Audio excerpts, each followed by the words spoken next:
Olá, amigos de casa, estamos começando mais um programa Panelaço, o programa sem crueldade animal. Toda semana, graças a Dark Side e a Dum Bebidas, trazendo sempre alguém aqui na Xepa Ativismo para conversar com nós. Trouxe meu amigo Fábio Massari.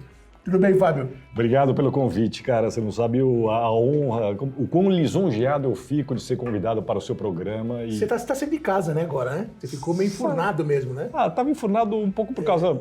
Da pandemia. Obviamente, e também porque daí eu aproveitei para entrar na trip dos livros ali que eu tava fazendo. Sim. E aí acabei até me divertindo com essa imersão ali no material e tal, mas de fato bastante tempo em casa mesmo. Faz muito tempo que a gente não se viu. Porra, mano, faz muito tempo, pessoalmente, né? Eu tô te devendo um rango vegano.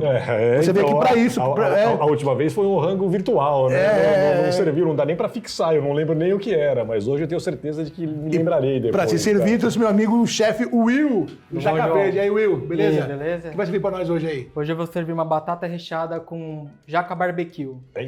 Bom, hein? Coisa Parece boa, hein? muito bom, hein? O Will, caralho.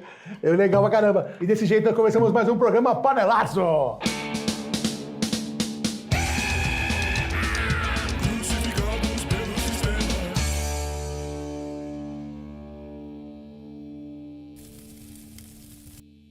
Fábio Massari, paulistano, nasceu em 64, temos a mesma idade, radialista de formação, passou pela 89 FM, MTV Brasil, colaborador de jornais, revistas, também passou por IG, Yahoo, BR, Oi, FM, etc. Mas é um escritor. Eu faço livros, tenho lançado livros. Mas escritor... Não é necessário ser escritor para lançar livros, né? Exatamente, vem com uma certa carga, né? Literatura e tal, mas... Fiz 7 livros, né? 7 já, cara? 7 livros, Caramba. Todos eles têm a ver com música, não são livros de ficção, é não ficção, jornalismo ou algo parecido, por isso que o escritor fica um pouco verdade, pesado, é verdade. Né? Eu recebi agora o novo, que é o Estação Itália. Não, é 8392, um álbum italiano. Álbum italiano, isso mesmo. Estação Islândia é o meu primeiro livro. É verdade, eu confundi. Mas tá englobado, no conceito, tá tudo no conceito de visitar esses lugares. E isso aí é um ajuntado de coisas que você passou na Itália, cara. Foi legal essa experiência sua italiana, cara? Cara, não sei se você lembra, quando a gente conversou no último programa, eu estava lançando o 84, Sim. que é justamente um álbum de viagem desse ano de 84 que eu passei 7 meses na Inglaterra.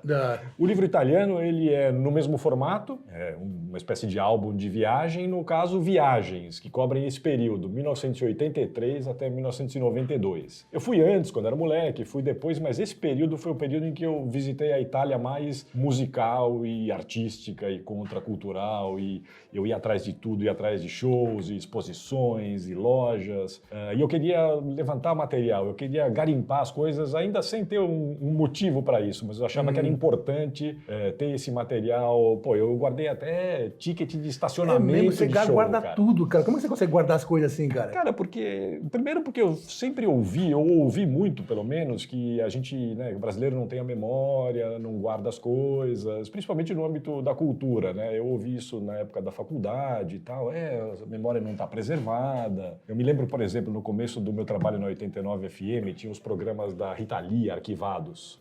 Era o Rita Lee? Não era o Rita Lee? Não, esse era o da MTV, né? Não, era 89. Era 89? 89, o da MTV era a TV Lisão. E tinha o programa dela. E eu lembro que esses arquivos, eles eram muito, muito michurucas e, sabe, não tinham cuidado, eles desapareceram com o tempo. Então eu fiquei com essa coisa na cabeça também de tudo que eu queria investigar, inclusive coletando material, né? Então, flyer, cartaz, ingresso, que é uma coisa que eu sempre gostei muito, enfim, camiseta, sacolinha de disco. Então esse livro italiano, ele cobre esse período de 10 anos em que eu, inclusive, descobri uma Itália muito, muito musical que você conhece. Eu descobri uma Itália alternativa ali que, pelo amor de Deus, eu fui cair no meio lá dos anarquistas, né? Exatamente. Ali em Firenze, principalmente, ali no CPA, que é o Centro Sociale Autogestito. Então, exatamente. Tem um capítulo no livro que é sobre Leoncavallo, que é talvez o maior desses centros sociais, pelo menos um dos mais famosos. Que é em Milão. É em Milão, junto com o Vídeos. Eu lembro que as nossas primeiras conversas foram sobre o Leoncavallo. Né? Eu sempre fui fascinado pelo lugar. Eu visitei, minha irmã morava lá do lado, né? Então eu fui algumas vezes, mais ou menos na época que você tocou lá, que foi perto da época que a polícia botou a galera para fora, ou tentou colocar a galera Eles falam que foi fora. esgomberado, né? Exatamente. Foi esgomberado. O Leoncavallo, a gente tocou nas ruínas esse que você visitou. Isso. Junto com aquela banda como é que é o nome dos caras? Alice Donut. Alice Donut. Alternative Tentacles. Eles foram bem cuzões com a gente até. Cara, eu lembro dessa história. Eu acho que eu cito isso no livro. Eu falo que vocês tocaram. Não sei se eu falei da treta, mas eu falei que vocês tocaram. E depois tocamos num lugar que tá até hoje, né? Que é um lugar gigantesco, uma fábrica lá que tá até hoje. Sim, cara. Depois de um tempo, o centro social autogerido e ocupado, ele deu lugar a uma coisa um pouco mais formal ali, dentro da lei, digamos assim, né? Mas esses centros sociais foram muito importantes. Então, assim, para além dos shows que eu ia ver, eu ia nesses lugares, visitei muita loja de disco, exposições, feira de vinil. Quais cidades mais que você ficou ali? Então, o meu rolê é de mais ou menos de Firenze Roma, até Milão. Não, minha área de atuação é mais essa, porque tem a ver também com a área da minha família e onde eu tinha amigos. Então, Firenze, Bolonha, Milão, a região de Parma. Então você não conhece o Forte Prenestino? Não conheço, cara. Não conheço muitas coisas, cara. Não conheço muitas coisas. Mas, ao mesmo tempo, eu também fiz essa imersão numa Itália muito diferente, né? Que, sei lá, pelo menos para a grande maioria das pessoas é uma Itália diferente, porque é isso, né? Tem muita política envolvida nas coisas. Muita política, né? Tudo é política. Tudo política. Tudo é motivo para se reunir, discutir. Exatamente. Todo mundo junto discutindo, cara. Exatamente. A organização de eventos grandes tem a ver com, sei lá, o partido tal que está envolvido na elaboração. Então, foi uma Itália muito efervescente, tanto para os sons locais quanto para os sons internacionais, né? Muita loja de disco especializada, muito selo bacana. Com tempo, eu tô ligado que você sabe das coisas. Com tempo eu me divertia lá, velho. Cara, exatamente. Então, eles têm as revistas, principalmente, pelo menos as que eu fiz uso ali, a Rockeria, a Rumore, elas eram muito profundas e com um leque muito amplo de opções, assim, os caras pesquisavam mesmo, então era muita informação. Então foi uma Itália realmente efervescente e também numa época que muitas dessas bandas não vinham tocar aqui ainda, né? Então eu vi bandas italianas, mas eu também vi muitas outras bandas que, enfim, estavam no auge e não vinham para cá ainda. Qual foi a primeira que você viu assim que impactou, meu? Cara, os primeiros shows que eu vi na Itália foram em 83, né? Então eu vi um Peter Gabriel, que foi muito, muito impressionante para a época, pela performance dele, pela banda que ele tinha e pelos efeitos especiais já num momento ali que a gente não estava muito acostumado com essas coisas. Cara, não tinha nada, mas não tinha nada. E, cara, ele tinha um capacete com uma câmera que era voltada para os olhos dele e daí a pupila era projetada no telão atrás. Pô, isso pra gente na época foi uma coisa tipo, todo mundo... eu nunca vi isso na minha vida, cara. Então, 83 eu tava fazendo isso. Daí a gente, nossa, olha só, Peter Gabriel. Mas também, em 83, eu fui também ver um Simple Minds, que depois virou uma banda grande, mas era uma banda com muita moral ali num certo underground. E aí também já comecei a vislumbrar um outro caminho ali para ver shows em clubes, em lugares menores, em tenda de circo. Então, nesse livro italiano tem um pouco de tudo. Tem show de Rod Stewart, tem show de Dire Straits. Cara, Rod Stewart eu gosto, hein, cara. Cara, foi o primeiro show que eu vi na Itália. Sério, o primeiro show que eu vi fora do Brasil foi um show do Rod Stewart num autódromo lá. Caralho, ele é legal, meu. Eu gosto até hoje dele, cara. Cara, foi demais esse show, cara, foi num autódromo, né? O palco era uma mulher deitada, ele jogava bola na galera e jogou pra torcida, né, meu? O cara cantou, todo mundo cantava junto. Então eu fui ver umas coisas mais do mainstream, mas também fui ver umas bandas mais obscuras, fui ver uns negócios uma banda chamada Radical Dance Faction, que era uma banda meio de raga, anárquico, inglesa, vi num clubinho pra 20 pessoas. Então eu ia explorando e eu sempre gostei também de saber muito e contar muito as histórias dos clubes e dos lugares, o Rolling Stone, Milão. A Itália é assim, em comparação com os outros países ali, em volta é bem tosca, né, cara? Tipo um Brasil dali, né, cara? Cara, assim, os shows são sempre muito divertidos e agitados e tem sempre alguma confusão. Meu primeiro contato com bombas de gás lacrimogêneo foi num show do Dire Straits.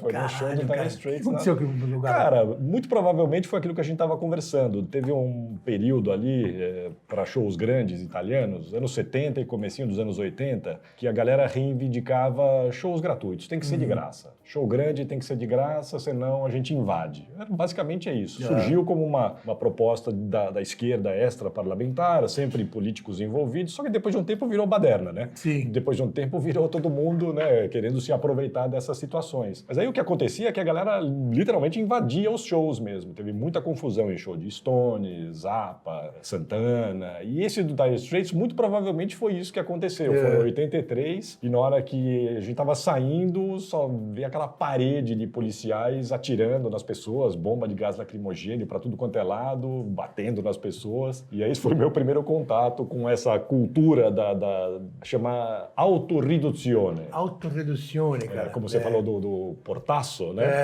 Era isso, era autorriduzione. Eles diziam que show tinha que ser de graça, então... O portaço é um costume aqui da América Latina, chega uma hora X, quem não tem dinheiro... combina e todo mundo entra junto, não há segurança que segure isso aí, cara. É meio isso, No caso dos italianos surgiu como uma proposta meio política e tal, mas depois de um tempo vira baderna, né? Sim. Todo o espectro político se aproveita disso, a bandidagem se aproveita, tem só o cara que tá lá na porta que quer entrar de graça e vai entrar junto, mas teve muita confusão por causa disso. Esse lance político na Itália é muito louco. Uma vez a gente foi convidado para tocar numa festa da Brigate Rosse, cara.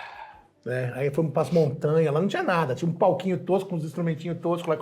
A gente tocou horrivelmente, sei lá, meia dúzia de música, aí sentamos e um cara de chapéu começou a mandar vinho na nossa mesa. Aí manda vinho, o cara tá dando vinho pra vocês lá. Quem? Eu falei, quem é esse cara aí, né, meu? Eu falei, não queria saber. Não quero saber. Não queria saber. O cara gostou do som de vocês e tá sendo gentil. Cara, essas são relações muito delicadas lá. O Joe Strummer tem um show famoso do Clash. Foi super importante pra cena independente italiana. A partir daí, muita banda surgiu e tal. Foi em 1980, se não me engano, em Bolonha. E ele queria tocar com a camiseta das Brigadas Vermelhas. Que é a RAF, né? Aquela... Eu não sei qual... É a Brigate Rosse, sim, mas ele queria usar uma camiseta das Brigadas Vermelhas, mas conseguiram dissuadi-lo. Ele falou, se você subir com a camiseta, vai parar o show.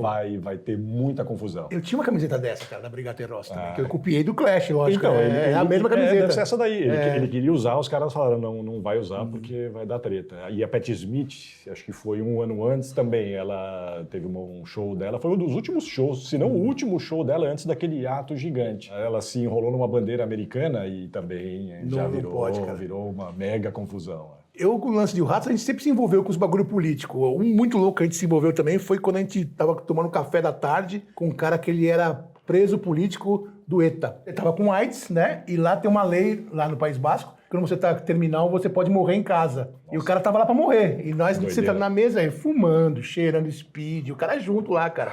Falou? E nós ali fumando com o cara, e nem sabia de nada, cara. Depois, quando me falaram que o cara tava com SIDA, né? SIDA. E pra morrer em casa. Só que o cara não morria. Prenderam ele de novo. Nossa. Aí ele morreu na cadeia. Essa também é uma relação muito delicada. Quando eu fui o ano seguinte, tinha a foto do cara no bar lá. Eu falei, com esse cara aí, meu, o cara morreu. Que doideira. É muito louco essas políticas aí. Agora, Massari, você fez os livros seu, cada um com uma experiência musical sua. Estação Islândia. O primeiro é Rumo à Estação Islândia. Que é demais, cara. Foi essa viagem que eu fiz no final dos anos 90 pra Islândia. A Islândia estava no meu radar há um tempo já, por causa do Sugar Cubes, principalmente, de umas outras bandas que eu tinha ouvido. E aí eu decidi fazer essa investigação, ir atrás de umas pessoas, entrevistar uma galera, então foi bem Mas divertido. É muito obscuro a Islândia, cara. Eu tô revendo Vikings agora, né? Que eles descobrem a Islândia lá com os geysers. Puta fim de mundo, cara. A primeira temporada de Vikings é legal demais, né, cara? Tem um episódio ali, depois eu volto pra Islândia, mas tem o Vikings, a série. Sim. Tem um episódio ali, sexto ou sétimo episódio da primeira temporada, que é quando eles vão pra Uppsala, lá, coisa dos mortos lá, né? Sim, que é uma festa rave. Cara, todo mundo fica doidão que tem um sacrifício. Exatamente. Cara, esse é um dos melhores episódios de série de todos os tempos, cara. E dá vontade de estar lá. Cara, é impressionante. Tomar um cogumelinho daquele, né?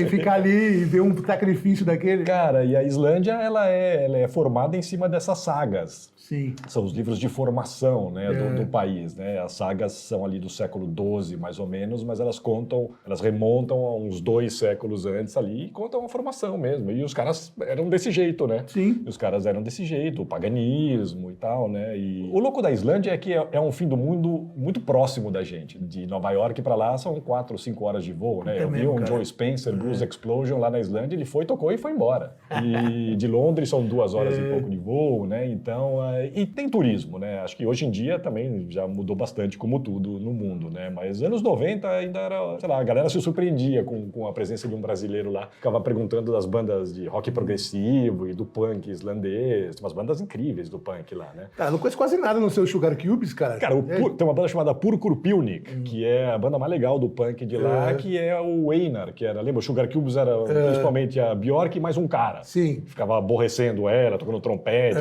meio chato, no bom sentido. Chato do rolê. Era esse cara e ele tinha essa banda chamada Purkurpilnik, que é uma das grandes do punk islandês. E o que é louco do punk islandês é que tem um filme, né, que conta a história dessa cena, Rock Reykjavik. que foi feito por um cineasta. Esse cara faria grandes filmes depois, mas o cara começou justamente registrando essa cena que estava surgindo. Então tem a Björk com 16 anos, numa banda pré-Sugar Cubes, e ela tinha uma banda, antes do Sugar Cubes, ela teve uma banda chamada Kukl, K-U-K-L. Ah, tô ligado. Que era do selo do Crass. Eles moravam na Inglaterra, eles lançavam discos pelo selo do Crass, eram meio anarquistas e tal. Então é uma cena muito interessante também para um país que tem 300 mil pessoas, né? Isso é que é o louco da Islândia. Agora, o louco da Islândia agora é o que é? É a cena black metal que surgiu lá. Pois é, quando eu tava uns lá... 10 anos pra cá, 20 anos pra cá. Cara, quando eu tava lá, 99, não existiam essas bandas. Ou se existiam, elas estavam muito, muito escondidas. Tinha umas bandas de hardcore, tinha umas híbridas ali de metal e tal, mas esse black metal que tem hoje em dia não tinha. É o black metal norueguês, né? Aquela coisa... Então,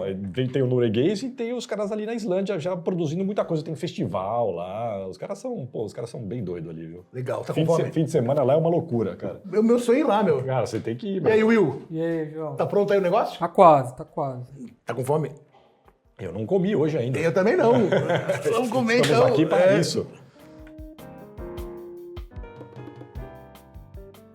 Hoje a gente fez a jaca barbecue. A jaca barbecue nada mais é do que a jaca temperada com molho barbecue, cebola, pimentão, né? Vai um pouquinho ali de açúcar. Aquele sabor bem característico de churrasco, né? Voltada para o churrasco. E você pode estar utilizando para lanches, para recheios diversos, né? Pastéis. Aí fica a critério da sua imaginação.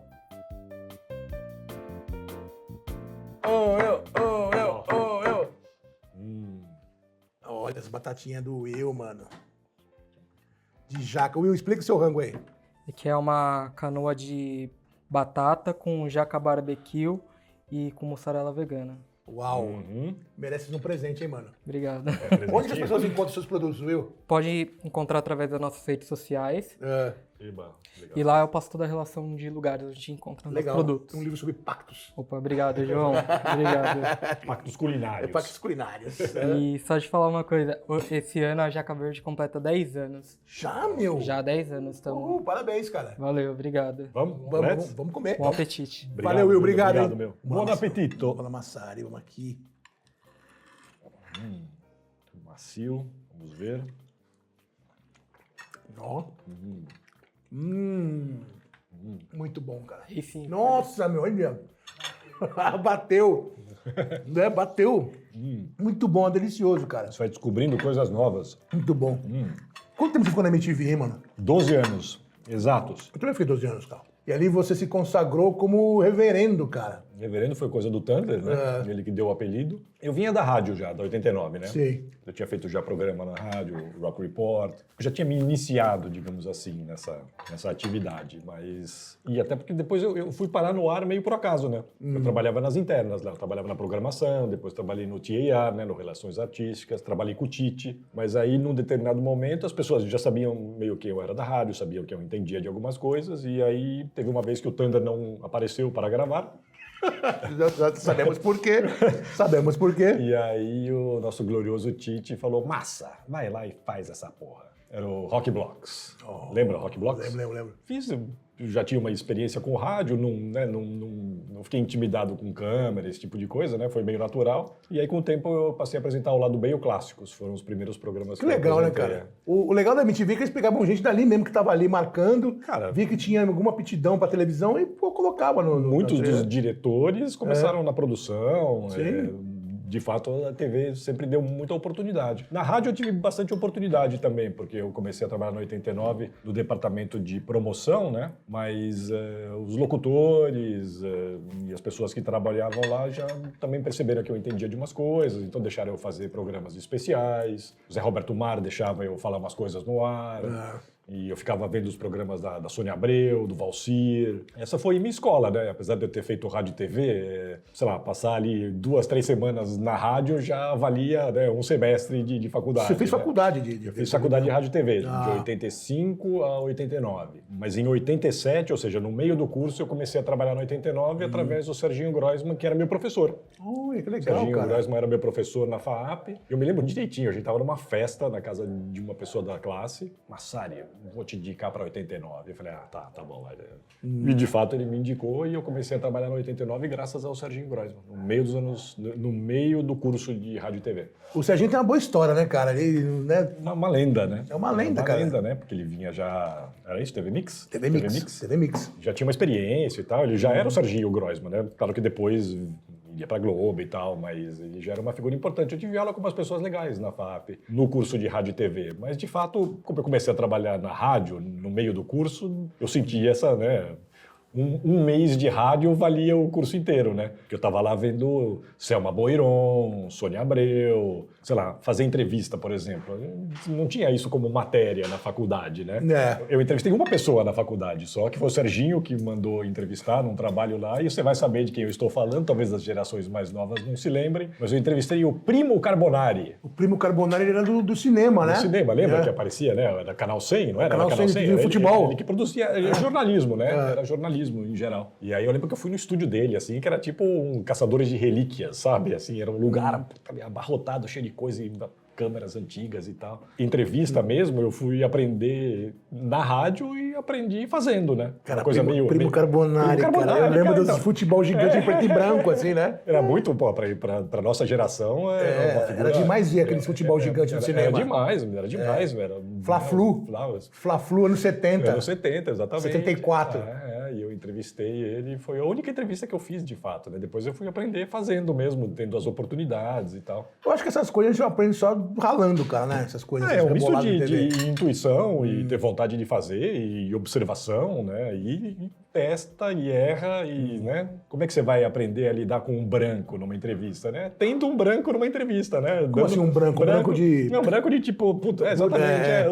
Não sei nem o que eu tô fazendo aqui. Eu sou o rei do branco na entrevista, cara. Cara, é isso, né? Você tá falando com o cara e aí, de repente, né, dá um famoso branco mesmo. Você, se bobear, você não sabe nem onde você tá, né? É verdade. E são poucos segundos que duram uma eternidade, né? Dá aquela esquentada na nuca, né? Dá aquela esquentada assim, né? E aí, sei lá, você tem que se virar pra sair dessa, né? E você só aprende essas coisas fazendo mesmo, né? Que foda, cara. Agora, o que você tem a ver com o Chacrinha, cara? É que eu achei que você ia gostar dessa informação. Eu fui muitas vezes ao programa do Chacrinha. Mas por quê? Virou uma coisa de escolas num determinado momento. 79 ou 80, eu acho. Eu até tentei achar na biografia dele para ver se eu localizava. Ele gravava os programas no Teatro Bandeirantes, da Brigadeiro Luiz Antônio. Na verdade, eram 2 programas por semana. Um era gravado e o outro era ao vivo. Discoteca e buzina, ou ao contrário, buzina e discoteca. Um belo dia, 2 camaradas da escola chegam na escola e falam, cara, a gente entrou no Chacrinha ontem, foi uma loucura, temos que ir. E aí a gente começou a ir no programa, como público mesmo, para assistir, né? Cara, era uma loucura. Nos primeiros programas, eram eu e 3, 4 amigos, né? Depois, colégios começaram a frequentar, né? Iam com bandeira e tal, e daí os colégios ficavam nos lugares específicos lá. Mas eu assisti vários programas no meio da galera mesmo, e era uma doideira, muitas camadas de leitura, né? Era programa de TV, então tinha câmera, contra-regra, não sei o quê, e as chacretes, e o próprio Chacrinha, e, cara, e os artistas, né? Calbi Peixoto, mais de uma vez, Sidney Magal, Ovelha. Didi Jackson. Cara, era uma loucura, cara. E eu me lembro que a primeira vez que a gente foi, cara, um amigo meu, saudoso amigo, cara, ele tomou uma bacalhoada na cara. De lado, assim, a gente viu chegando, ele não conseguiu desviar e comemoramos que nem gol, né? E eu conheci o Chacrinha, numa dessas visitas ao programa, ele veio falar com a gente na saída, tava eu e um amigo também conversando, de repente ele vem, chega sozinho, bolsinha de couro, bonezinho, cigarrinho, que bom que vocês estão vindo aí no programa. Esses FDP da censura só ficam me enchendo o saco o tempo inteiro. Legal que vocês estão vindo aí, se referindo aos colégios, né? Acho que ele queria dar uma, talvez, modernizada no programa e tal. Mas eu nunca me esqueci que ele reclamou da censura. Assim, ele saiu xingando os caras esses filhos da puta da censura. Eu lembro que uma vez... Só enche o saco, não sei o quê. Falou umas coisas e foi embora. Assim, eu lembro que os caras da censura entraram no programa por causa dos bacalhau, que ele jogava frango, peru, sei lá, vivo, sei lá. Cara, a história do bacalhau, ele conta, a biografia conta, né? Era um lance de... Cara, era um merchan ali que tava sobrando lá uma quantidade X de bacalhau e ele começou a arremessar os bacalhau nessas aí. Eu nunca me esqueci, assim, que ele veio e reclamou da censura pra gente, né? E, enfim, aí vai caindo a ficha, né? Você é moleque, você vai entendendo muita coisa, né? Você acha que, tá todo mundo dando risada e tal. Não é bem e a primeira coisa que o cara fala, os caras me enchem o saco, todo o programa estão aqui me enchendo o saco, não sei o quê. Você assistiu aquele do Stephen Nessessian, do Chacrinha? o filme? Cara, não vi, cara. Não vi. É bem interessante, acho viu? que eu vi uns pedaços uma vez passando na TV, mas não cheguei a ver inteiro. Mas eu li a interessante. biografia dele, cara. Ele era uma figura muito interessante mesmo, né, Sim, cara? sim. Aparentemente era daquele jeito mesmo, né? Esse dia ele foi bem, parou com a gente ali, cigarrinho na mão, ficou trocando uma ideia e depois saiu sozinho ali pela Brigadeiro, né? Tinha um lobby ali na entrada do teatro. Cara, foi muito legal. E aí daí teve uma confusão uma vez lá e aí eu não fui mais, enfim. Que loucura, cara. Testemunho da história. Cara, eu sempre me lembro, assim, de quando eu ouço falar de alguns artistas, tipo Perla, saca? Tinha aquela música da secretária, lembra? A Júlia Graziella. Exatamente, cara. Eu vi ao vivo. Ao vivo não, né? Para secretária. Exatamente, cara. Tem que ser muito bonita, Descontraída e educada. Foi numa segunda-feira que eu pus o anúncio no jornal. Não, daí tem uma hora que ela fala que eu perdi minha inocência por você. Pus meu melhor vestido, precisava trabalhar com sotaque em paraguaio. E na época teve uma polêmica, né? Por conta das secretárias e por conta de perder a inocência e Pode tal. crer. E eram esses artistas que estavam lá nessa época, Que demais, né? cara. É antes das bandas de rock, do rock brasileiro, Sim, né? não tinha rock brasileiro Não ainda. tinha, mas essas bandas não estavam nativas, né? Os rock brasileiros da época era a Casa das Máquinas, Rita Lee, Tutti Então, mas Frutti. não iam, né? Não ia no Chacrinha, iam. né? Não ia no Chacrinha. Tutti Frutti, essas bandas foram as primeiras bandas que eu vi ao vivo, mas essas bandas não tocavam lá, né? Quem ia era o Calbi, meu. Calbi e Sidney Magal era a sensação, cara. Total. Sensação. Gretchen. Também. Somos testemunhas! É. Testemunhamos a história da TV Nacional. Massari, obrigado por ter vindo, cara. Pô, meu, mais uma vez, obrigado pelo convite, Ó, velho. tem presentinho, Claro, camisa amarelinha da Rádio Porão. Maravilhoso. Pra irritar os bolsominions. Massa, Aqui, ó. massa. Um livrinho do Ed Gein, da Dark Side. Eu amo a Dark Side, cara. Eu amo. Só livro lindo, cara. Só coisa boa. E agora, Eles andaram lançando umas coisas, aliás. um estojinho da Dom Bebidas, que também Quem é o Dom Bebidas? é o nosso patrocinador aí, ó. Uau! Dadinhos? Dadinhos. Sério? É. Não é com anilina, não, né? Não, cara. Lembra que tinha com anilina? Sim, eu lembro, que deixava a boca preta, azul. Pô, que legal, velho. Olha só, meu. Miolo. Olha isso aqui. Sempre E um abridor. Também, um abridor. Pô, meu, obrigado demais, cara. Obrigado a você. Cara, pra mim é uma satisfação reencontrá-lo pessoalmente. Vivi, faz muito tempo que eu não vejo. Obrigado a todos. Will. Bom demais. Tá uma delícia, obrigado. Valeu. Massari, é nóis, cara. É nóis, vou continuar comendo aqui. Continua aí que você comeu pouco, cara. Já comeu quase tudo. E você aí, cara, cola com a gente aí. Temos aqui nosso Pix e o nosso Catarses, tá? Aperte os botões e esteja com a gente, falou? Um abraço pra todos e tchau. Até semana que vem. Uma delícia.